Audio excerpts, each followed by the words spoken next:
ಇದ್ದಾರೆ ಅವರು. ಇವತ್ತು ಭಾಷಣ ಮಾಡಿದ್ ನೋಡಿದ್ರೆ ಅವರೆಲ್ಲ ಲೋಕಸಭೆ ರಾಜಕೀಯ ಭಾಷಣ ಮಾಡ್ದಂಗೆ ಅವರೇ.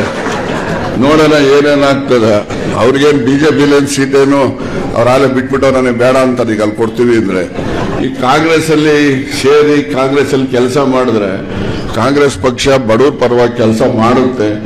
ಅಲ್ಲಿ ನಾವು ಕೂಡ ಬಡವರ ಪರವಾಗಿ ಹೆಚ್ಚು ಕೆಲಸ ಮಾಡೋದ್ರಿಂದ ನಮಗೂ ಕೂಡ ಒಂದು ಆತ್ಮಕ್ಕೆ ತೃಪ್ತಿ ಬರ್ತದೆ ಅಂತಕ್ಕಂಥದ್ದನ್ನ ಮನಗಂಡು ಇವತ್ತು ಕಾಂಗ್ರೆಸ್ನಿಂದ ಅಭ್ಯರ್ಥಿ ಆಗ್ತಕ್ಕಂಥ ಸಂದರ್ಭಗಳು ಎಲ್ಲ ಇದೆ.